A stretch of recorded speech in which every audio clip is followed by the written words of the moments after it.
তুলকুন। আল্লাহ তাআলা বলেন, হে আমার ঈমানদার বান্দারা, তোমরা কখনোই আমার শত্রু এবং তোমাদের শত্রু অর্থাৎ বিধর্মীদেরকে বন্ধু রূপে গ্রহণ করো না।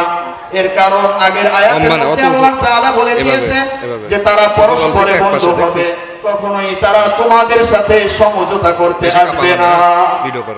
অন্য আয়াতের মধ্যে আল্লাহ তাআলা বলেন, ইয়া আইয়ুহাল্লাযীনা আমানু লা তাত্তাখিযু বিতানাতাম মিন দুনিকুম ওয়া লা ইয়ালুনাকুম খাবালা। একজন কাফেরের সাথে তোমার প্রতিবেশী হওয়ার সুবাদে তুমি তার সাথে চলাফেরা করতে পারো, তুমি তার সাথে উঠা বসা করতে পারো, কিন্তু কখনোই তোমার বিতানাতান, আরবি যারা জানেন বুঝবেন, অন্তরঙ্গ বন্ধু রূপে কখনো গ্রহণ করা যাবে না।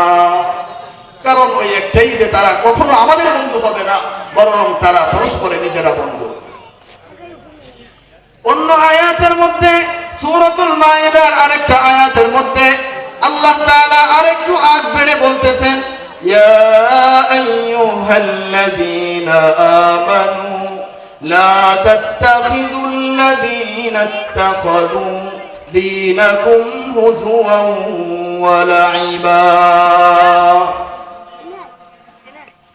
হে দুনিয়ার ঈমানদারেরা, তোমরা শুনে রাখো, কখনোই এমন মানুষদেরকে তোমরা বন্ধুরূপে গ্রহণ করো না যারা আমার দ্বীনকে নিয়ে ঠাট্টা বিদ্রূপ করে, আমার দ্বীনকে নিয়ে কটূক্তি করে, ইসলামকে নিয়ে ঠাট্টা বিদ্রূপ করে। এমন মানুষদেরকে কখনোই তোমরা বন্ধুরূপে গ্রহণ করো না।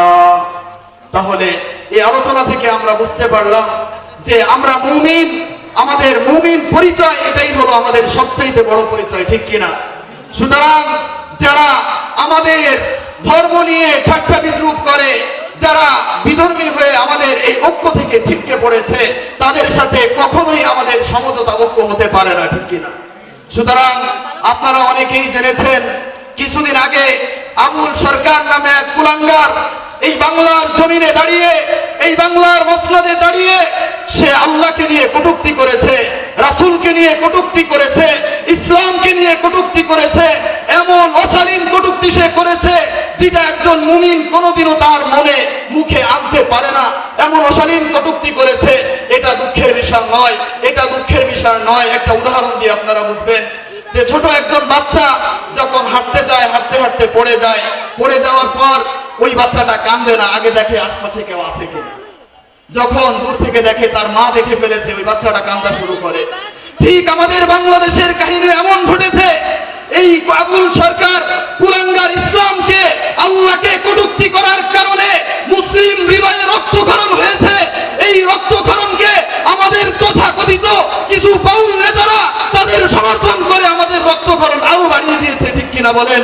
সুতরাং এই মসনদ থেকে আমরা বলে দিতে চাই, এই বাংলার জমিনে একমাত্র তারাই শাসন করবে যারা আল্লাহ প্রেমিক, যারা ইসলাম প্রেমিক, যারা কোরআন প্রেমিক, যারা রাসূল প্রেমিক, তারাই একমাত্র এই বাংলার জমিনে শাসন করবে। এর বিপরীত সে যত বড় ইজাতের নেতা হোক না কেন, আমরা এই বাংলার জমিনে তাদেরকে ক্ষমতায় দেখতে চাই না, চাই নাই। কে কে একমত আছেন? হাত তুলে দেখা। নারায়ে তাকবীর, নারায়ে তাকবীর। ইসলামের শত্রুরা। সর্বশেষ কথা হলো, এই বাতিলগুলো আমাদের মাঝে ঢুকেছে যে একটা কারণ, সবচেয়ে বড় কারণ হলো শিক্ষা। আমাদের আদর্শ, আমাদের মৌলিক শিক্ষা, আমাদের সংস্কৃতি আমরা ভুলে গিয়েছি। সুতরাং আসুন আমাদের এই কওমি মাদ্রাসাগুলোর দিকে আসুন, এগিয়ে আসুন। এখানে সংস্কৃতি শিক্ষা দেওয়া হয়, একজন মানুষ কিভাবে বিভ্রান্ত হয়, এই বিভ্রান্ত হয় এই কারণগুলো শিক্ষা দেওয়া হয়, তাকে সেখান থেকে কিভাবে আনতে হয় এই কারণগুলো শিক্ষা দেওয়া হয়। এই কারণে এই কওমি মাদ্রাসাগুলো এত বড় বড় তাফসীর মাহফিল আয়োজন করেন, এতগুলো ছাত্রর পড়ালেখার ব্যবস্থা করেন।